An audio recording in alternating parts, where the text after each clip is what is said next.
tuned in to the tap in. We talking again. Yeah.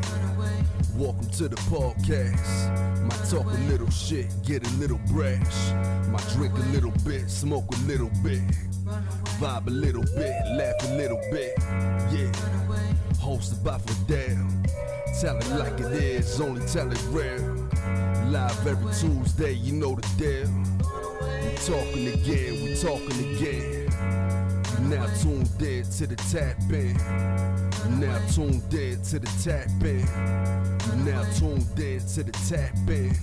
We talking again. Come on.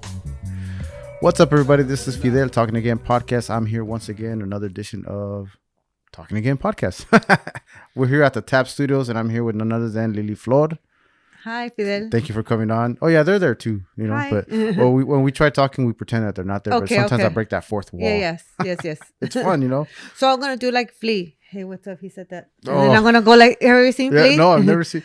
Okay, all right. But is that what he does? Yeah, no, it's a female protagonist in the show, and so she's like, having this whole full What show? It's called Fleabag. Oh, okay. And so she's talking, and then she's like, "Did you hear what he fucking said?" And then like goes back, and then they're like, nobody figures it out until the end. Which I'm not gonna give it away. Yeah. They say, and then he goes, "Wait a minute, what the fuck are you doing?" And then somebody catches her, you know. Yeah. But anyway, yeah.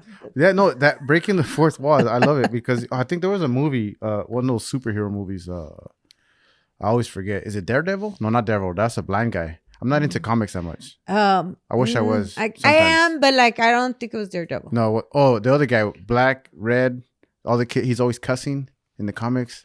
Ryan Reynolds plays him. No, say I I'm not just talked into about the it. new Marvel comics, Yeah. like the new movie actors Yeah, and this is stuff. a new one. I'm not into. I haven't because there's a whole thing of like supposedly they're pedophile. Da, da, da. And then I was like, oh my god, There's it was that a big ring, huh? conflict of interest, and I'm like, Yeah. oh my god, Yeah. Anyway, I don't know. I don't know what to believe nowadays. Yeah, It's just, do your own research, guys. I don't know.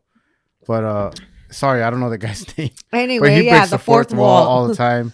And whatever, some other shows that I've watched that do that, but I like it. It's fun. When So they do just that. know that I'm gonna break the fourth wall because I also talk to myself. There you go. Do you refer yourself into third person sometimes? Sometimes, yeah. I love it. Okay, I swear. I don't do it. I know a few people that do, but there's some that just get take it Over the to top. A whole No, I nother don't level. do it like that, but a whole nother level. Yeah. But I do sometimes. Just depends. Yeah. Okay, Liliflor likes it like that. Yeah. Like that? Sometimes. Yeah, like that. Yeah. But not like I'm not doing it. There's people that do it like that all the time. Yeah. Oh, I know. Trust me. That's a little bit a borderline. What the fuck's wrong with you? Yeah. Like there's something wrong with this. Okay. I got to be a little careful. Yeah. It's a little, yeah. A little borderline. A little vain, maybe. A little borderline. Exactly. Well, we won't mention any names, because I know you have a few in your mind. Yes, right now that you wanna yes. say, but no, we won't go there. Yeah. But anyways, so what does Liliflor does? I mean, other than look at this art right here, right here, all this right here. What is it that you're doing right now today? Like Currently, you had mentioned something about the Dodgers murals or installation. Or like the Dodgers, Dia De Los Dodgers. The Dia De Los Dodgers. Yes. Okay, yeah. What I'm doing, we're going to lead into it, but because you asked two questions, so we're going to break down another one. What am I doing today? Yeah. So today, during this time, a lot of artists like myself, we get ready for Dia De Los Muertos, and we're making art. We're doing art installations, altares. Yeah. We're just being creative, like tenfold. We're on Zoom. I mean, there's time usually at this time. This is your Super Bowl. This is our Super Bowl, and I'm like up to 3, 4, 5 in the morning, and I'm painting, and I'm like whatever I'm doing, making flowers or whatever I'm doing, right, and full force. And we don't sleep a lot for this month, previous or whatever. But this year is different because of COVID-19. Right. And the there's a lot of distance. A lot of artists have not got the work that we usually do. I'm usually like in 5 art exhibits, and I'm doing like 3, 4 altars, and I'm doing my own, So I'm, all these things, right? And a lot of us really had to slow down. Some are not doing nothing at all. And some are choosing just to do very little. Yeah. And that I do believe Grand Park is having the altares, which I was asked also to help and do some, and I said no, just because I figured one is better for me to just concentrate in my own work in my studio and also in my home. Yeah. Even though I still did altares in my own home. But I think this year has been a year of sit your ass down and reflect on what the fuck you're doing. I think we had that conversation earlier. And it's like, this year I'm like, I could go make the effort and be out there. And of course, I'm invited. And I said, this one I'm going to sit my ass the fuck down. Yeah. And I'm going to just concentrate in my own art studio and gallery at what I have right now. My incubation, and also focus in my home and my own family, Yeah. So, but I'm also working on creating a social media platform to be able to share these things.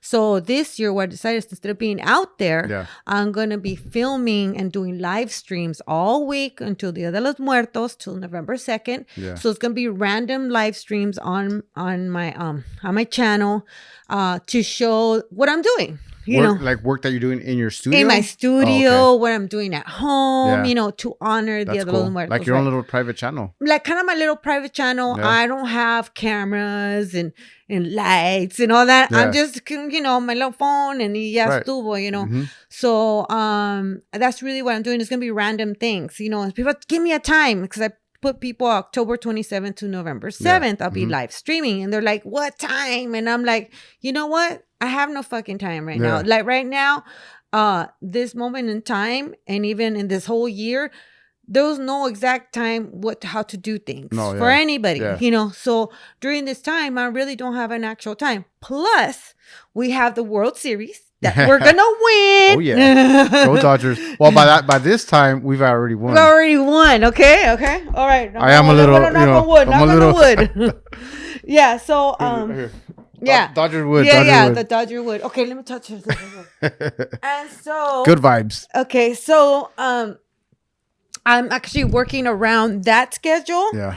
And which I've done before, where I've been watching the games previous years, and I'm working in my studio painting and whatnot, and I have it streaming. But this year I'm like, you know what? I'm just gonna sit my ass for the fuck down again and really take time to enjoy being with my family, watching the World Series at home. And, just enjoying the process of being a little slower, even though I'm still working. Yeah. So that's what I'm doing. One of the things I'm doing. And then the other thing that I'm doing is I'm working during the whole COVID-19. There was a lot of violence against, a lot of friction and violence, against paleteros and vendors and that kind of thing.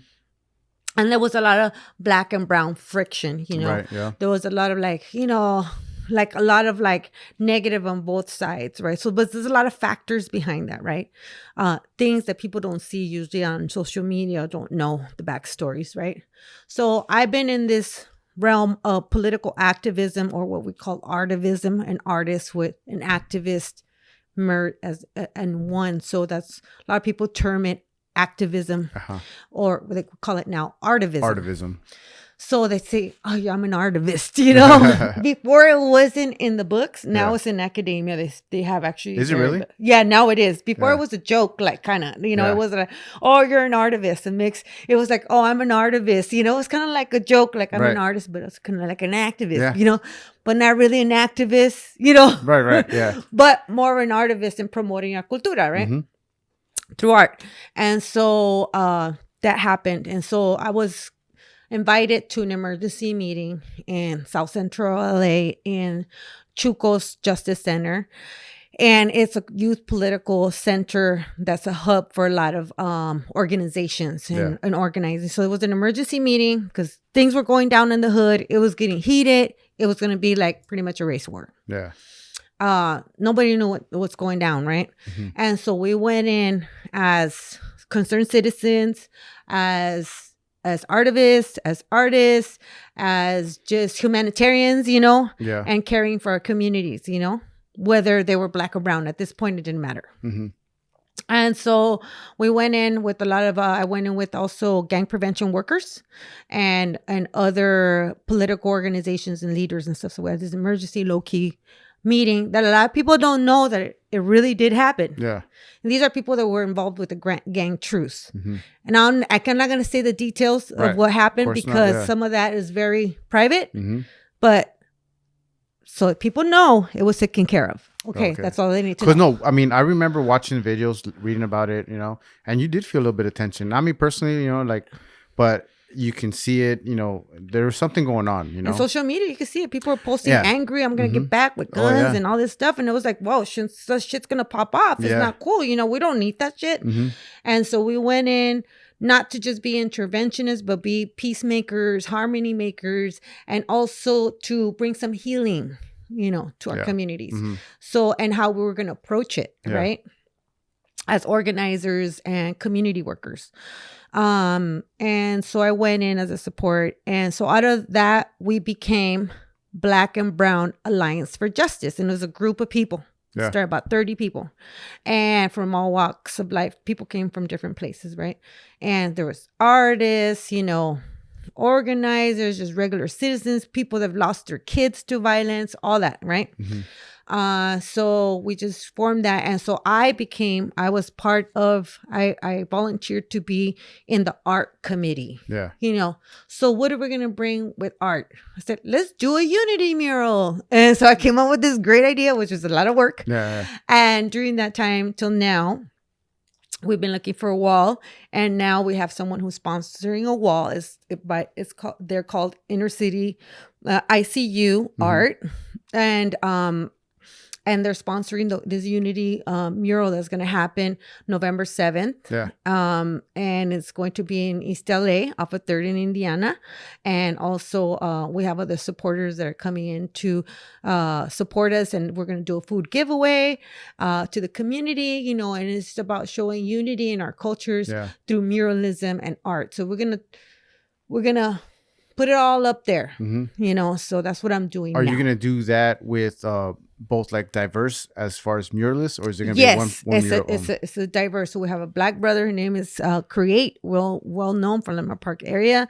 And we also have Keo from East LA, and he's also a native of Mexico, and myself. So it's a diverse with one woman, but we have two men, and it's being sponsored. Someone actually said, I got the money, I got the wall, and I'll pay you guys. And I'm like, I put out good intentions. I put a call out, and it was, I was willing to do it for free, but I was doing it because it was needed, right?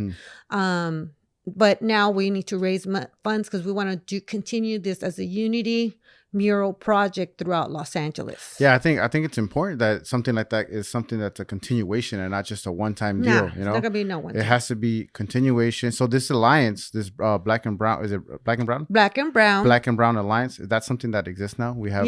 It's all Black and Brown online. Alliance for Justice. We're on Instagram. We have a mission statement. We did a structure. We got organized. So during COVID. That's what I was doing during my surgery recovery. I had a surgery in June. And really, I was in bed on Zoom calls, organizing and typing away, helping with the structure before I actually moved into the art mural committee because I come from an organizing background, right? So I said, I fucking have time. I'm in bed. There's a COVID. I ain't going nowhere. I'm going to help organize, right? So that's what I've been doing now. That's it. It's a lot. And then doing my art and selling my merch on my website. The new merch. The new merch, and also developing. During this COVID too, I was able to write my curriculum for online classes. So it's sort of recreating everything that I do through a social media platform now because I'm not working. I usually either am painting, doing art shows, or I'm teaching at continuation schools. Which, of course, we have no more schools. So the art agencies that hire me for it, I have no work. So I have to make my own work. So supporting me is a good thing, but I also have to put work. So I'm going to offer these workshops, art and healing workshops through my website. Nice. It's on my profile. On your profile. All that stuff is there. So you only teach at continuations? That's the only... I teach everywhere, but Okay. mainly those two organizations. There were grants to work with continuation schools. Okay. Well, you know what I totally forgot to ask you on was Grand Park, when you said that they asked you to do a mural, you said no this year, but you normally Not do. a mural, usually An altar yeah, installation. an altar. So Altar. when they ask you to do that, is that something that you do? You don't charge them. You do that on your own. No, or do they you pay get, us. Okay, you do get paid for that. Yeah. Okay, that is work. Okay, I just want to make sure That is paid work, but it's not well paid. Yeah. It's something you do out of the love. Mm-hmm. You know, you pretty much just get money for supplies. Yeah. It's like you're doing more work than you're actually get paid for, right? Okay. Yeah. So this year energy wise for me, it wasn't going to work out, but I've given so many years to Los Angeles that 1 year me taking it off to heal myself and work on my own stuff, it's okay. Yeah. And I'm okay with that. No, you should be. I mean, it's yourself, it's your body, yourself. Yeah. You know, you should be. So that's why. Yeah. I do remember you saying on that one podcast that I listened to, you said, sit with your feelings. And that's kind of like where you were ending with the show. You said, sit with your feelings. You see, you don't even remember. Yeah. But, Yeah. But you still say that. You say that a lot. You said, sit with your feelings, because that's when you start to reflect on your life and you start to answer. A lot of questions are answered. You know? Yeah. When you actually just sit down. Before you actually take action, just sit with your feelings for a little bit. You know? And that's what I tend to do myself is like, before I say yes, I'm going to think about it. Yeah. Let me sit with my feelings, sit with my thoughts. How do I feel? How does my mind feel? And how does my body feel right now? And it just says, no, you're doing too much. You're already done enough. Yeah. Take a seat. Mm-hmm. And this is the year to take a seat. I think a lot of us are taking a seat, but it's good, you know, because a lot of us that are doing positive in the world are able to reflect on for more positivity. Now there's some negative out those that are they just didn't care. They're not stopping. Right. And it's worse. But you know, that's another podcast. Not combo. That's another podcast. But no, as far as so Dia de los Muertos, that's where you grind your teeth with. Yeah. I'm sorry, you cut your teeth with. You've been doing that for many years. You had mentioned that some of the founders of Dia de los Muertos were your maestros, right? Yeah, maestras. I'm sorry, maestras. Yeah. You did say Chicana and a nun. Yeah. Which is not a joke, I swear. No, that's just a story. That's the beginning of a story. It's a real deal. Yeah. When you said that, I'm like, wait, wasn't the Dia de los Muertos like something from the Aztec thing? Yes, it was. And then I had to look it up, and then that's when it was the resurrection, so to speak. Happened here. How it happened here. Can you explain and delve into it? Gonna show the bridge how it happened? Yep. So what happened was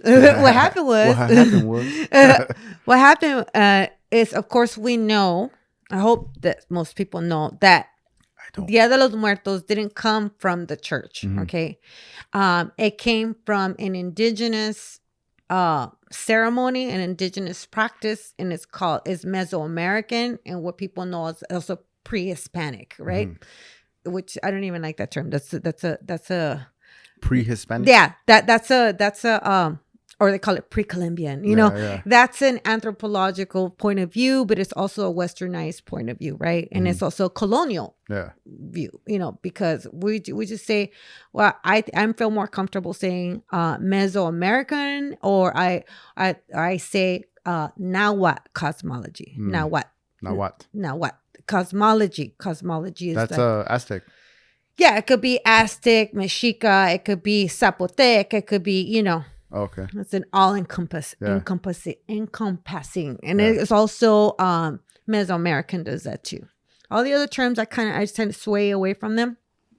But anyway, so it comes from that.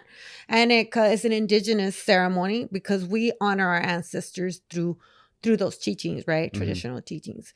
And so Dia de los Muertos come from that, right? And also Mayan as well. Yeah. And so we honor our dead, not only in Dia de los Muertos, but throughout the year, actually, and through a lot of our indigenous spiritual practices. And it's not a religion, it's a form of spirituality based on nature. Yeah. So this practice of honoring our ancestors is not new. It comes from an indigenous point of view. It comes from an indigenous perspective and an indigenous root, right? And so during, of course, we know colonization happened, all these things, and Mexicans migrated to the north, which is here, right? Right. In the northern hemisphere of the Americas, right? But there's also a creation story that says the Cuna de Aztlán actually came from the north when they traveled down south and founded Tenochtitlan, right? Because it was a prophecy. Yeah. And you can see the correlation with the Hopi and prophecy stories of the tribe, the serpent tribe that left to the south. Yeah. And they say those are the Mexicas. So really we're from the north, but we came back. Right. But we never had borders, right? Right, yeah. So, and then there's also some oral traditions that there's salmon, different types of shells and fishes were taken down to, so we didn't have. Well, then I'm sure not all left, right? Some stayed behind. Some stayed behind. So it's like we had trade before, right? Yeah. And most of these freeways that you see around here, like the 110, the main freeways, they were actually native roads. And then they became wagon roads. Yeah. And then now they're freeways. I always wondered how did it just blow a bunch of houses down and create roads, or? Well, some of the main oldest roads were actually native trails. Yeah. Right? And then they became wagon trails, and then they became freeways. Yeah. That's the history. And then you see all the mustard plant, the yellow little flowers along the freeway. Those, when the colonizers came, the settlers, the pilgrims came through, right? To conquer the West. Right. For the gold, they were dropping mustard seeds so they would find their way back where they came as exploring. Yeah. But they were ignorant because it spread everywhere, and they're like, oh my God, how the fuck do I get back? So it spread everywhere. So that's not even native, the mustard seed. So anyway, so it came, right? So we traveled up north, so we're here.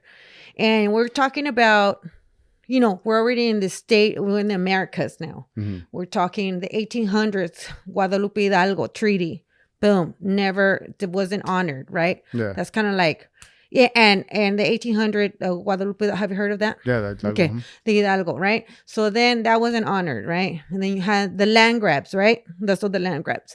And then you had Res Tejerina, that he took over the courthouse, fighting for the 1800 treaty, right? So you have a historical timeline of Chicanos resisting, right? Yeah. And then you come forward, then you have the Board of Education from the 1930s and 50s. We actually won some of those segregated. That was pre the other civil rights. So people don't know that. Well, we had that. So you guys didn't do it. No, we were doing shit, before. But a lot of it's not really told to us, right? Or hidden or tucked away, but it's there. So then fast forward, we're into the 60s, early 60s. That's when you have the UFW, Cesar Chavez, Dolores Huerta, right? Organizing the farm workers. Okay, that predates, that's kind of like when the civil rights was happening. That predates the Brown Berets and the Chicano movement that just spurted out. Yeah. But it was already kind of brewing. That was 70s, no, right? Yeah, so it was 60s, right? So you had in early 60s was when that was when Cesar Chavez came full force. Yeah. And then you had the civil rights, 1968, all happening, boom, boom, things boiling. Then you had the Black Panthers, Brown Berets, boom, so it's like just boiling up, right? And so right during that time, East LA walkouts, we had the Chicano moratorium. Have you heard of the Chicano moratorium? No. Okay, the Chicano moratorium was in August 29th. This is a very important historical moment in Mexican-American, Mexica, Chicano history. Yeah. This is when the Brown Berets, the civil rights, 1970, these Chicanos were going to Vietnam. There was discrimination in the schools. There was police brutality in the neighborhoods. Does it sound familiar?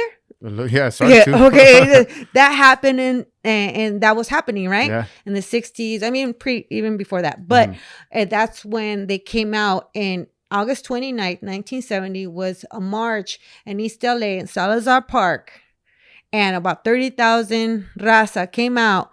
Brown power, Brown Berets, education, end the war, Vietnam, raza. This is where we started saying who I am, questioning who we are, who we were told we were, right?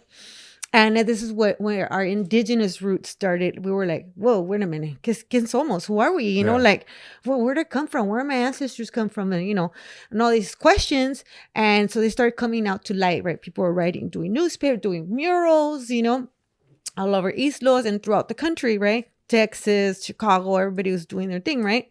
And LA is particular. Yeah. And Southern California. And so you have this movement that happened August 29th. There was a protest, and that's when they killed Ruben Salazar at the Silver Dollar. And if you heard of Ruben Salazar, No. He was a famous and well-known journalist for a reporter. Yeah. And they threw a bomb, a little grenade, he was reporting on the Chicano moratorium march protest in March and gathering, right, at the park. And he went in to have a drink at what's called the Silver Dollar. It was a bar. Yeah. And then all of a sudden these cops came and they killed people. There's documentaries on, you can see it online. Just look up Chicano moratorium. They bombed him. I mean, it was just, you saw kids and strollers, and you saw the folklorico dancers. Yeah. It was the teatristas. It was there was nothing. There was no violence happening. Peaceful. It was a peaceful march. protest and march in the Chicano moratorium. So all this, and it turned horribly bad, right? And so that's when you saw there was a whole surge of who we are, right? Yeah. And then go fast forward, we're going to 1972, where Sister Karen from East LA at the time, where they were in Boyle Heights at the time too,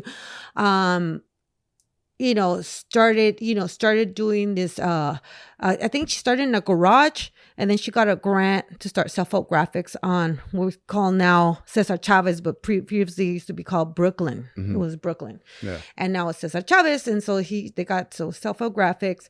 And then you have Ofelia Esparza, la maestra, my tia, my mentor, my tia abuela. I love her, dearly. She's family to me. And she was a school teacher there, and she learned the tradition of Dia De Los Muertos through her abuela or mama, I think her mama Paula, and she grew up with the tradition, right? Yeah. Making paper flowers and doing altares and things like that. And then with Sister Karen, she was an artist too, and she was a teacher. Yeah. And she had like 9 kids. Wow. And she's awesome. She's still alive to this day. Awesome. And she still does one of the biggest altares, and she's an icon in our community. Really? And if you guys don't know about her, look her up, Ofelia Esparza. Please do honor her, buy her art, support her. She's one of them. She's living right now. She's alive, and we are blessed to have her. Yes. And she's has her stuff online. Her daughters do a lot of her stuff. Yeah. And she's walking. She's like, this gives her life, you know? And anyway, so she was there in 1972 with Sister Karen. And then supposedly, from what I know and heard, is that they saw this film from the 1950s of this, I think it's an anthropologist, but I'm not sure who it was. And they were filming in Oaxaca or Puebla or something like that. And that they saw the people doing the Dia De Los Muertos. It's like a black and white film, you know what I mean? And they were like, she was like, oh, that's like what my abuelita does, you know? So then they started, that's what Dia De Los Muertos, the idea. And then Sister Karen kind of put it together, sparked the idea. And they did the first Dia De Los Muertos in 1972. Wow. Okay. So up until that point, it had never been really celebrated. It had, we don't know that. We know of. We don't know that. No. A public event, no. Not that we know of. Yeah. But that people were doing it in their homes, I'm sure they were, but we don't know we don't know that unless, they're sharing the stories now. Right. But for the most part, as a documented history and out in public was 1972. Yeah. Self-Help Graphics is one of the oldest organizations to have put it out in the map, so to speak, here in the northern hemisphere of the Americas. Yeah. So now, let's fast forward to now, present time, where it seems to have been commercialized. I bought these at a store somewhere. I didn't even make them. I see them everywhere. You know what I mean? 99-cent store has everything. So what does that mean to you as far as the commercialization of the Dia de los Muertos now? Oh Oh God. When I first started celebrating myself in the early 90s, like in 1990, when I first went to Software Graphics, for me, my first Dia De Los Muertos show was like in 1996 that I participated there. And that I started because embracing my indigeneity, and really honoring who I was and where I came from. It was, to me, I was a baby, and I still feel like I am in many ways. Oh God, like, so back then and that was at Self-Help Graphics when I participated. My first Dia De Los Muertos art piece went up, I was in the exhibit and everything. I was like, oh my God, I'm in, like, oh my God, they took my art, for me it was a big deal. It was like the stamp of like the Chicana stamp, you know what I mean? The Chicana stamp, I was like, oh, I made it Self-Help Graphics, oh my God, and then I bumped in with my friend to sell, my friend, Andy Ledesma, what's up, pal? He's an awesome paper mache maker. Anyway, an artist. Yeah. And he let me bump with him. And back in the day, it was like $25 a table. I mean, it was $15, and now it's like $500, $1,000 a booth, you know? It's crazy, right? Yeah. And anyway, so inflation, but whatever. And I still think it's overpriced because they make their money off of our work as artists. Without us, they don't have Dia De Los Muertos, Right. So anyway, that's the other story. But, from there into seeing and now the evolution, how it's happened, it's kind of disheartening for me because it's like kind of takes away the essence, because some of it is just now being mixed up with other stuff that to me, I just think is fucking foul. Yeah. I think it's foul and a disrespect. Like when I started doing Hollywood Forever, I don't know if you remember Hollywood Forever. I just learned about it yesterday. Back in the day, I was one of the original vendors and I exhibited at Hollywood Forever. I was part of Hollywood Forever when it first started. It was $50 a table. Now it's, I think, $1,000, $2,000 booths, Wow. So I don't even participate at that because I can't afford it. Yeah. I mean, not that I can't afford it. It's too much. I can't do it because I'm competing with people that are buying their shit from China. Yeah. And selling it as Dia De Los Muertos. So I'm not down with that. You know what I mean? Like I do my stuff, handmade and I can't compete with that. I'm going to just break even for what? So I just don't do it. So that to me is disheartening. And then to see, I go to Dia De Los Muertos and I'm down with the parades, la banda, tomando, honoring and it started really cool. And then it got to the point, one of the last years, I forgot what year it was. It was after Astrid Haddad, I think, performed. One of the last time I participated as a vendor. I participated as an artist about 2-3 years ago at Hollywood, just to exhibit. Just as, because I said, I'm going to try it again after so many years. And I was like, I don't think I want to do it again. Yeah. And that was after so many years of not doing it. And I mean, mere disrespect. People walking on top of the dead graves, pissing on las lápidas, the actual, the stones, and then I saw that and I was just kind of like, this is disgusting and I don't want to be a part of it. And I don't want those dead souls to be like, hey, you know what I mean? I believe in their coming back and I don't want to be a part of the energía. And I was just like, and then I saw people dressing like Halloween costumes. Yeah. They have the calaveras with the fucking web. You guys don't do the fucking web. Stop doing that shit. Yeah. It's not Halloween. Okay. We didn't do that. Okay. And then you seen them with their whole, like they're going to a rave and shit. And I'm just like, that's not really what we do. Yeah. In Mexico también se hace en grande, the parade and all that. But there's a different level of respect. There's still a form of respect. For the dead. So it's different. That's the commercialization part of it I don't like. I am okay with people sharing it to the public, like Grand Park. It's cool, even Dia de los Dodgers, not just because I do them, but because it's an honoring. The other stuff is not, you know what I mean? Dia de los Dodgers, it's been good. Some people get crazy there. They try to steal the stuff on the altar. Yeah. But la gente, you know what I'm saying? La gente, the people, like they're so ruthless sometimes. Well, of course, luckily we were there. Stadium. But it was okay. We took care of the altar. It wasn't they weren't stepping on it. They weren't knocking it down. Yeah. They weren't pissing on the altar. You know what I mean? Yeah. So I'm okay with that. But also I'm not okay with some of the stuff that they're selling at Walmart, at the 99-cent store. Even though I have gotten my stuff from there, some things I've gotten some things and tweaked them out, tore them apart, added, Right. that's okay. But I just think like some things need to be more kept sacred, Yeah.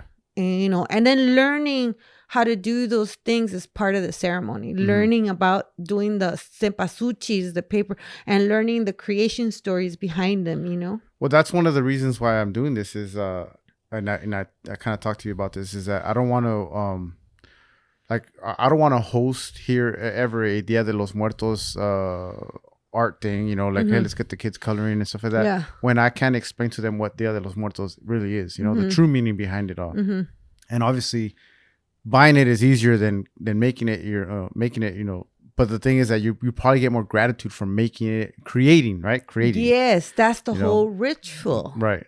That's the whole ceremony. So I think maybe if we start talking about it more, which obviously you beat it like a dead horse, but maybe worldwide we need to start talking about it more and learning the more of the story. Now I know everybody saw the movie Coco. Yeah. And I thought it was a pretty good movie. It's great. I liked it. I loved it. My friend Lalo Alcaraz, shout outs to Lalo. He was part of the movie, and so was Ophelia, was a consultant. There you go. Yep. Well, see, you can tell because there's a lot of authenticity to that movie. And I really learned a lot from that movie. That movie has a lot of realness. My kids love it, so I liked it. I know a lot of people that have started doing the altars at home because of that movie. Yeah, they were scared of death before. Yeah. Well, you think Dave's, because they say Dia De Los Muertos, Day of the Dead, or what was the other one? They used to say All Souls Day, but it's a Catholic connotation. It makes it. Well, that's what the Spaniards brought over, right? Yeah, so we want to get away from it. Let's call it what it is. Yeah. Let's call it what it is. It's an indigenous ceremony, Dia de los Muertos, which comes from, those ancestors come from Mictlan, which is the place, they go up the ladder and come visit us. Yeah. Well, then they should say down, right? Down, yeah. Because we're used to do it. Or up. We don't know. We don't know, right? But no, there is, I was learning that there's levels to it, right? When 13. When someone passes, 13 levels? Yes, 13. When someone passes and it's 13 levels to get to the afterlife? Yeah. Yeah. 13. See, all that stuff, I don't know. We could be in the 9th one, but we also could be in a dream.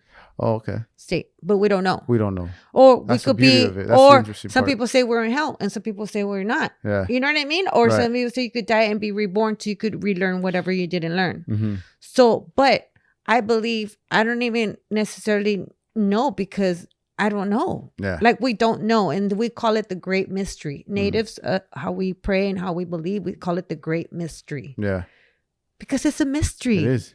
And everybody says, "Oh, I know because the Bible says." I'm like, really? Yeah. It's really? a book. I don't know. It's a book. I don't Somebody, know. Somebody wrote that book. I don't know. And who wrote it? How many? You know what I Right. mean? Yeah. How many times was it rewritten? Yeah. How many times have we written it? And so it's and did they die and come back with them? I don't know. You Yeah. know what I mean? Yeah. It's you don't know. But I've actually had an afterlife experience where I actually have died and come back. Have you really? Yeah. Yeah. I've How been was hit that? by a car. Yeah. Oh, yeah? You saw the light? Yeah. When I was 9 years old and came back. Yeah. Did you hear anybody calling for you? Yeah. All that?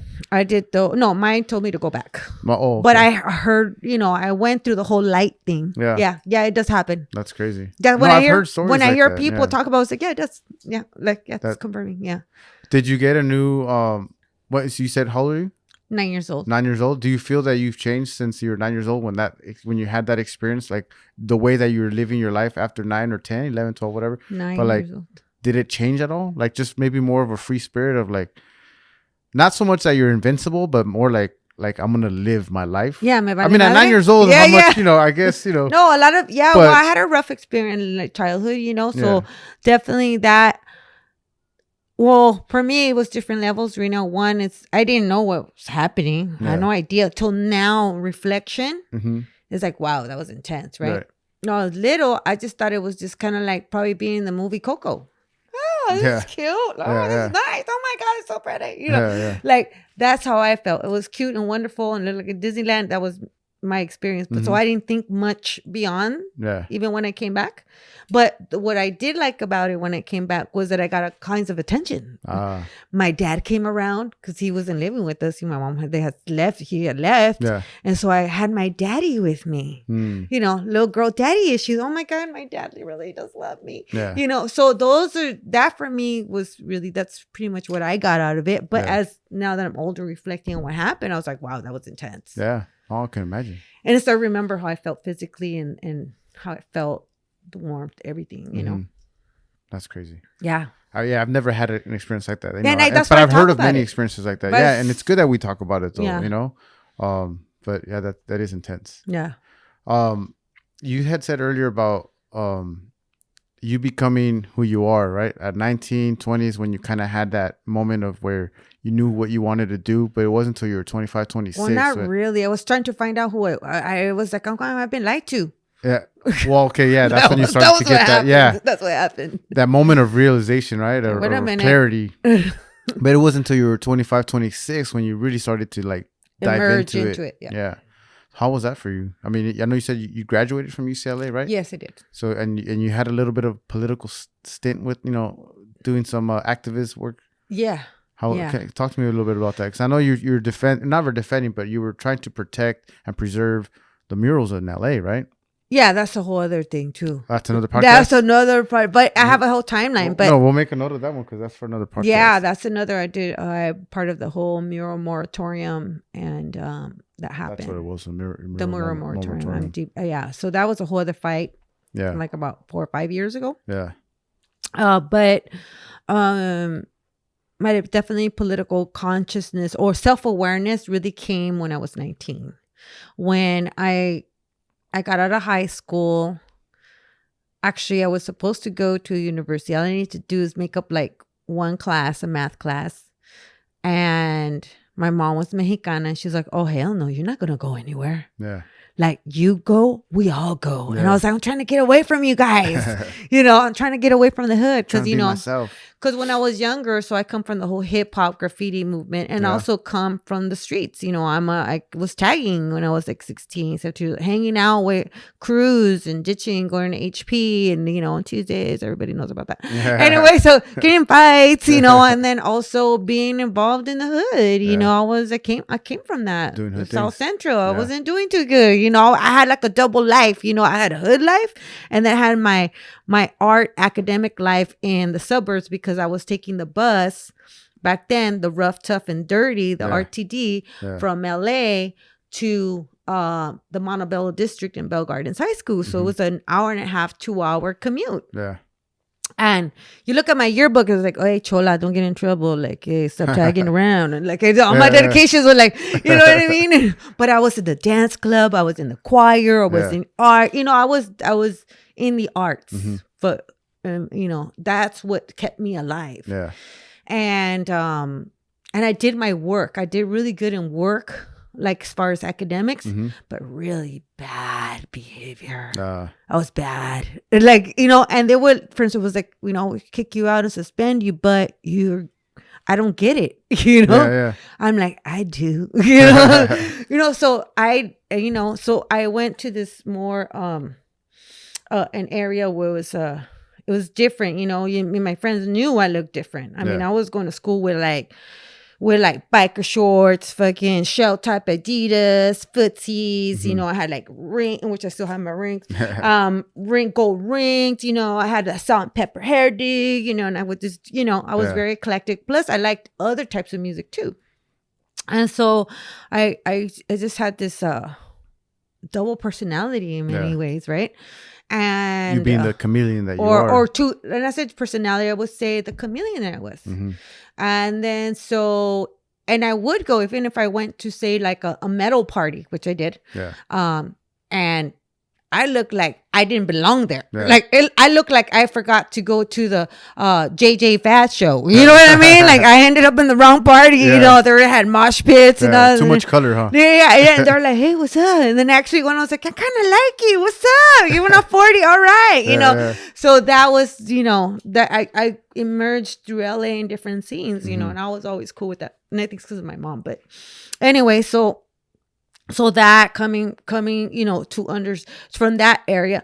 And then I said, I got out, got in a real bad depression because I wasn't going to leave my hood. And my mom was trying to take me out of the hood. And my homies were still trying to pick me up on GTAs and, that kind of thing. And then I was just kind of like, nah, man, like, I got to just like clock out. Yeah.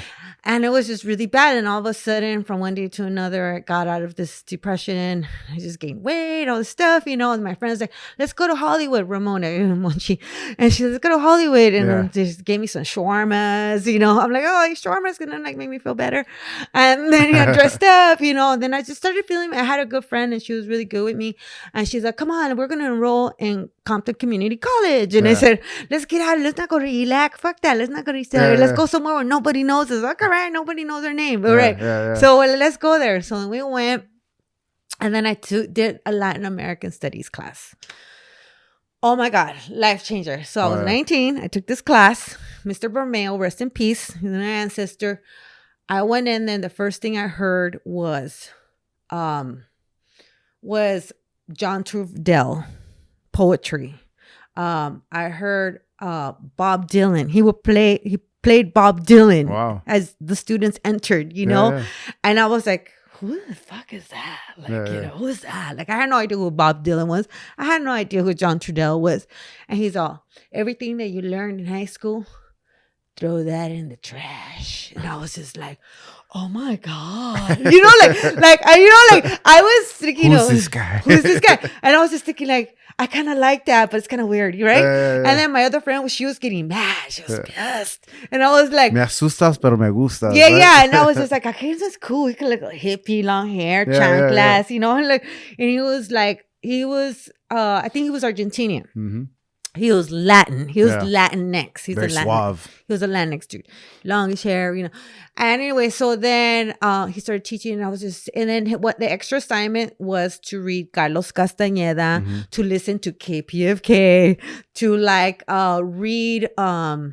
read Joaquin, Yo Soy Joaquin, the poet. The poetry. You ever heard the famous Chicano poem? No, I think that's the one of the books. I am Chicano. Yes, that's the one. I read a small little book of it, and I'll tell you a story about that later. Okay, so that book and that poem and all that, I was just like, oh my God, it's so connect. Yeah.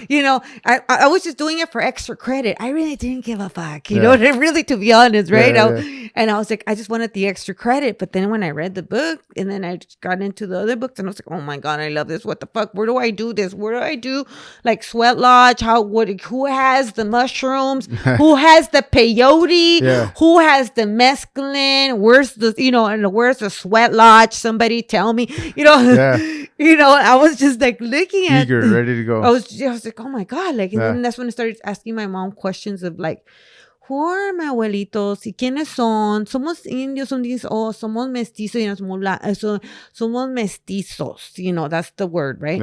Estamos mezclados somos indígenas, somos indios con españoles, pero no sabemos dónde vinimos. That was my mom's. Yeah. That's all she pretty much knew, right? And then where they moved from, how they migrated in the pueblos in Mexico, right? And my father had no idea, can't just know where the region they migrated from. Yeah. So that's when the questioning started happening. That's where then, the knowledge and trying to embrace my indigenous part of myself, started happening, because we know the Spaniard part, but did I really want to be a part of that? No, not really. And was it by choice? No. Yeah. Most of us were not made by choice. It was either through rape, conquest, and conquest, that colonial invasion, so that's where my awareness of self happened. Yeah. That's intense. That's pretty deep. I wish I would have took your route, because I remember reading some. I'm not sure if that's the actual book, but it was a very small poem. Soy Joaquin. Yeah. Something. So I remember reading that years ago. Years and years ago. I am Joaquin. Yeah. That's the one. And I was like, this is really intense. And that's the only thing that I hold on to that I remember. And I was like, I'm very lazy. And I was like, I'm really gonna get into all this, and I never did. And I went a whole different route. I took that fork in the road. I took the other fork. The other road. And I wish I would have took the Joaquin book one, because it's something that I still hold on to. I wish I could find that book again, and I want to read it again. But again, this is another part of my journey is where I need to get back into it and then learn more about it so that I can teach my youngins. You should. They need to know. And that's why I'm doing this. But yeah, and knowing your ancestry and your lineage is important for your kids. Right, and it's just easier. I did a 23andMe, but it's not the same as learning.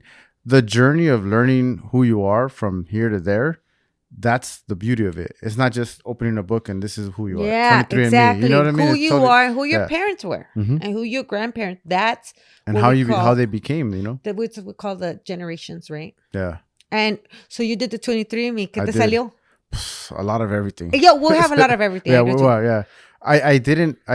I saw it, and it's just a lot of mostly what it is. It's to me, it seemed maybe because I didn't pay for the extensive one. Yeah. But it's a lot of like it tells you your health stuff, and I'm like, well, I knew all that. I knew all that. I know that I can't have milk and dairy because inflammation. I know all that. Mostly what I've noticed from it. Have you done it? No. What my I've brother noticed has from it though. All it is like some way to connect with random people that are 3 or 4 cousins of yours that. You don't know. You don't have no connection. Like there's some cousins I have that are second or first cousins that I don't want to connect with. No offense. It's just it's just if I was never ever had any kind of relationship with you, why is it all of a sudden that Facebook wants to be buddies? Yeah. I just not for me, bud. Yeah. That's a lot of that's a whole other job. Yeah, it is. Yeah. It's a lot of work. Yeah, it is. No, I'm okay. I'll pass. Yeah. So my brother did it. Yeah.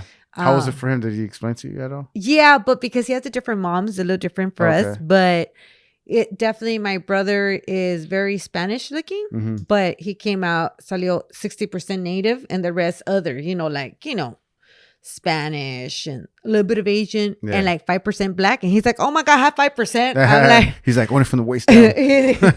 And so I'm like, 5% makes sense because a lot of Mexicans also blended with a lot of African slave trades and they blended in and we don't even know. Yeah. Yeah, exactly. I know I had some of it too. I don't know if it was 5%. So percentage, right? It's a small percentage 3%, of it, 2%. Even that is still there, right? Yeah. So, and that's the truth, Well, that's what, I think if a lot of these people, everybody around here did a 23andMe, they'll find out that they're very, mixed with a lot of stuff. They're we're all mixed. It's just that we all take the outside part, right? White, black, brown. What we see on the outside. Yeah, my brother looks like a Spanish conquistador, but he's actually more native than most people would think. Yeah. You know what I mean? Yeah. Oh, I met a lot of people like that. You look at, judge a book by its cover, and then later on it's like, hey, ¿cómo estás? Like, oh shit. Plus, my grandfather looked like a Huichol Indian that did, like, he didn't look mixed at all. Oh no. Look, my abuelita is where that's the Spanish part, and they really embrace the Spaniard part, right? But my abuelo, like, he looked like straight Indian from the res, kind of, you know what I'm saying? Yeah. But Huichol, Huichol. I haven't heard that word in a while. Like Nahuatl, so like from Michoacán, So he bien indígena, short, the whole thing, stocky short Indian. Yep. I know the exact same one. And then my abuela, like, güera, like, güera. Her brother fucking had like colored eyes, güeros. Yeah. So we're a mix It's just of all everything. mixed. Yeah. That's the beauty of it, right? Yeah. That's how we look so awesome. And have great skin. Yeah. we could go brown, we could toast up, and we could lighten up, people like prefer whatever, I love it. You had mentioned about the Chavez Ravine.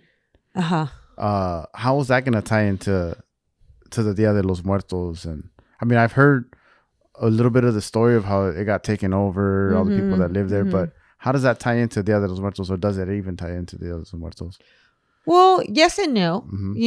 Of course, their ancestors that lived there, and there were people that lived there and they have a spirit, some died there.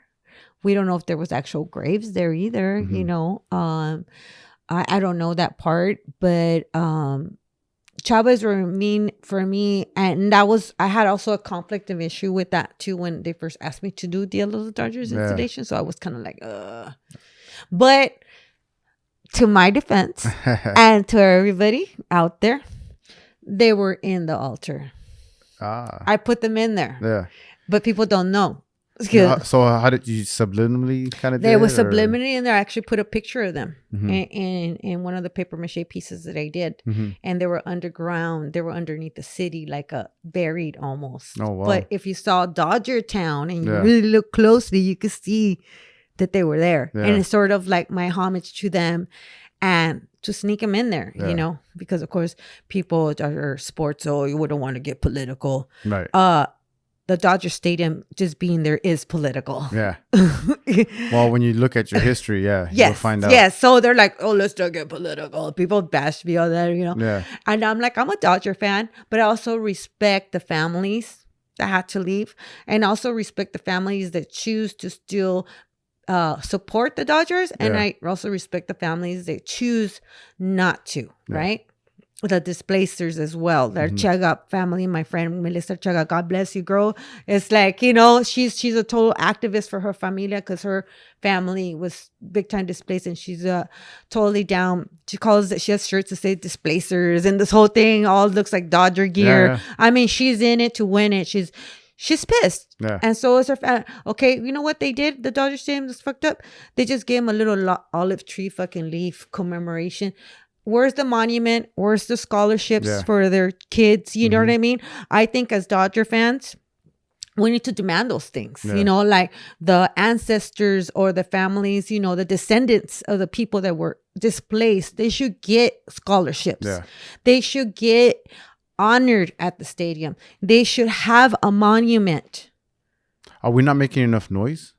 I don't think as fans we're not doing it. So in relationship to Dia De Los Muertos, people say, oh my God, there's a curse, right? Yeah. And all this stuff, right? But you know what?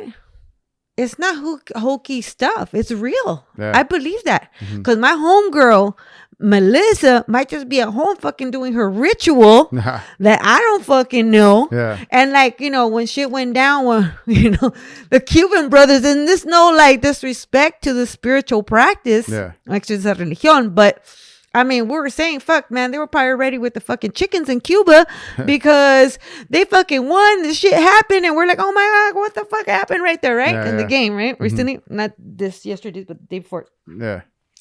And I'm like, they were fucking cutting heads and shit. You know what I mean? Like, I don't know, you know, but our spiritual foundation as a people is really strong. And to not believe that they're around us, you're ignorant. You know what I mean? And not to believe that their energy ever existed and not have acknowledgement for them is wrong on a human level and on a spiritual, religious level, whatever it is you believe. So as fans, I say, and I tell people, well, how do you this and that? And how do you, you know, juggle two worlds, you know? One, I acknowledge them and I also honor them.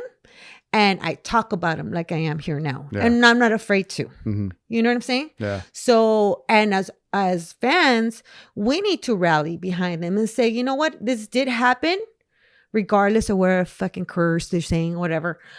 It's not a curse. You know what I mean? It's an energy and a form of honoring those that came before us. And those that came before us, if we're not honoring not only those families, also Tongva people, the native people that lived here, then things are still going to keep fucking happening, right? Yeah.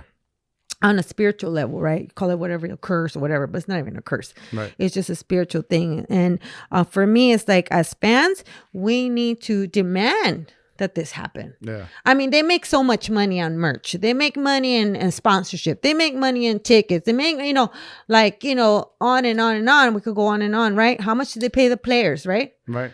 What's a little smidgen of those sales? Or they say they can even sell shirts that say Chavez Ravine, Palo Verde, whatever. All proceeds go to the families. Yeah. And descendants. So they live well. Some of them aren't living well. You know, some of them are struggling. Why should they be struggling to this day? And they're like a you know what I mean? Right. Like, so that's my stance as a Dodger fan and also a supporter of the people that were displaced. And so honoring them, not only there or there in the actual stadium, and that's because I got hired to do it, right? But also in my own home altar and in my own prayers. That's how we could honor them. Yeah. You know what I'm saying? No, I've said it many times, and I'll say it again. But I think talking about it more and more is just what we need to do a lot more. Just as a community, society, just keep talking about it. Yeah. Again, I don't know. I know there was a documentary. I'm more of a watch documentaries as opposed to reading books. Mm-hmm. But I know there's documentaries out there that you guys can watch. The name escapes me. I wish I would have wrote it down. Yeah. But just Google Chavez Ravine. Yeah, and you'll see the documentary. It's intense. It's good to watch. Mm-hmm. It's good to learn. To learn about like your cultura, the culture. So. And what I hear is you say, yeah, but some of them like it. Yeah, but it happened such a long ago. I go, that kind of dismissive behavior is wrong because it's not your family. Yeah. It's not your family. Yeah. And I happen to know a descendant of the Chiga family. Mm-hmm. Well, it's not like it was 200-300 years ago. This was, less than 100 years ago. Well, exactly. Yeah, less than 100 years ago. It was not too long ago, So it's something we need to acknowledge as Angelinos, as Dodger fans, and advocate instead of getting mad. Say, how can we help you? Mm-hmm. See, that's wrong with our society. No one says, how can I help you? Instead of knocking the people down. Say, hey, listen to me. Yeah. Instead of knocking each other down, how can I help you? Fans of Chavez Ravine, supporters of Chavez Ravine. You know what I mean? Mm-hmm. Dodger fan supporters of, like we could do it. Yeah. I feel that, where the Vince Scully area, where that little grass area in the corner, kind of, mm-hmm. I don't know if you've seen it, mm-hmm. a monument to them. Yeah. Where we do Dia De Los Muertos proper right there. I mean, so many things could be done. A lot of things. And are we doing it? No, we're just complaining and talking shit. Yeah, but it's like then you get that argument: is it enough? But it's a small gesture, but is it enough? It's a small gesture, but it's better than a little olive tree leaf. Yeah, but that small gesture could be the beginning of something bigger, right? Yeah. Yeah, and that's just a start because other things happen. You could do teach-ins. It could, a lot of good things could come out of it. The kids could learn about the history, which is important, and everyone could learn about it. And then how we become better people. It's not so much about a fucking curse, right. Yep. Well, there you go. That's it. That's my take on Chavez Ravine. That's Liliflor right there, you guys. No, thanks for coming on. We've said a lot. We've talked a lot. We've said a lot. I've said a lot. I can't. Yeah. You're a talker. But I can't wait to get it a little bit more into on the part 2 with Liliflor and get more into your art. Yeah. A little bit more about that. But this is great stuff. Where can we find some of your art right now? Is it displayed anywhere? No, because of but my murals are out throughout Los Angeles. Mm-hmm. You could find my art at my studio. You could come visit my studio. People are welcome to come. Log on to my website. My website. My link is on it's called Page Flow. It's on there. It's almost like a link tree. Yeah. And it has all my different social medias, and it has my website. It has my gallery studio, Cali Luna, and I'm gonna be having pop up for Dia De Los Muertos, but it'll be social distance, mostly outside in front of it, and people could come inside the gallery, but a little bit of people at a time. Yeah. And make sure you wear your mask, kind of thing. Yeah, please be respectful. Yeah. Yeah, of that. I have an elder in my home. My uncle died of COVID like 3 weeks ago. Wow. So it's real. Yeah. You know what I mean? Mm-hmm. It's just about being clean, being sanitary, keeping your immune system high, being healthy. Strong, yeah. Keeping it strong and just being mindful because people, they're cochinos. You know what I mean? Mm-hmm. People don't fucking wash their hands after they go to the bathroom. Yeah, the day of handshakes and stuff is almost gone. It's going to be a lot of fist bumps or just waves, Dude. It's a little... Dude. Some people might like it though. I know there's some people that really don't like contact. Even before. Right, even before all this. So that's now, what I was saying. Even before I had an issue a little bit because I seen some at the Dodger Stadium, as a matter of fact, I'm going to tell you. Those chicks are all like with their little street hair, fucking extra looking sexy and shit. And I'm like, for the gram. Right? Yeah.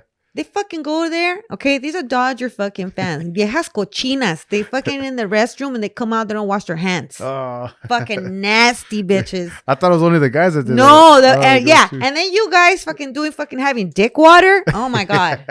And then sharing our hot dogs. Sharing hot dogs and shit. Garlic fries. Nasty. nasty. Yeah. Don't eat each other's garlic Okay, first. so there's chicks that fucking do that. Same I shouldn't say thing. chicks. It's the viejas. Viejas. Viejas cochinas. Viejas cochinas. Viejas cochinas. I'm like, ooh, and they look all like they got the nails and all that shit. They look nice in the front, you know, trying to be all Cardi B and shit. But nah, they ain't got that. Cochinas. She said it. She called you guys out. I'm straight up. And you know who you are. You know who you are. You're cochina or you're a diosa. There you go. And let's. Why don't we end with Diosa real quick, if you don't mind? Yeah. Can we end with that? Yeah. What? Tell us about Diosa. Oh, Diosa, it came out of body positivity, about me also going through a woman womb issue, fibroids, and overcoming my healing and embracing my embracing my womb and the pain I was going through, right? Yeah. And finding a support group that also I found women in there that were in a lot of pain, having a lot of negative things about themselves and saying like how they hated themselves, how they didn't want to be intimate with their partner, just kind of feeling like self-esteem stuff, Very low. depressed. Yeah. I mean, it's a really, and I felt that, you know? So, but luckily I have the tools, ceremony, and I have a good network of friends and family that I didn't pitch a tent, you know? Yeah. I went there a bit and it's kind of wipe my tears and keep going, you know, or keep going, dale duro, right? Yeah. But some people don't, and some people that do just don't know how to. So I went on the support group on Facebook and I just saw a lot of negative posts about all this stuff. And I was like, how can I, you know, help? Yeah. And so I started doing sketches about the womb and all this. And I said, I'm going to do a diosa line. I'm going to do a goddess, you know, because you don't hear diosa, right? You just hear goddess. You hear this, goddess all the time, that, but not Diosa. Yeah. So this is diosa, you know, even though it's a Spanish word, it's still colonial word. It doesn't matter. There's no such word as a diosa in Nahuatl, you know, language. You know, it's a synthesis of nature. So this being a synthesis of who we are, embracing the womb, embracing our body, embracing our temple, and loving it. So I'm doing a line called Diosa Magic and Diosa t-shirts, panties, you know, and hats, you know, that kind of things to help to remind us that we are goddesses, you know, somos diosas, you know, and so are our men too, your original gods, you know, with even if you have a little bit of melanin, you know, you're an original god, you know, your godly self, you know, our godly self, our intuition, our voice, our mind, our spirit, that's our godly self. You know, they say you could pray for help, but if you get the life, you know, the life jacket, you don't get it, you know, then you're going to drown, right? Right. So it takes action in order for us to manifest and make things happen. That's our godly selves. Yeah. So you're the OG, the original God, and then the original goddess, the diosa, and the god. There you go. I couldn't have said it any better. It's the OG signing off right here with La Diosa. Oh, Mateo. Yeah. No, well, thank you very much for coming on. It was awesome. I appreciate it. Here, Much love, bam. Bam. So this is Fidel Avendano Jr. I'm signing off here on the tap with Liliflor. Right. Live every Tuesday, you know the deal. We talking again. You now tuned in to the tap in. You now tuned in to the tap in. You now tuned in to the tap in. We're talking again. Come on.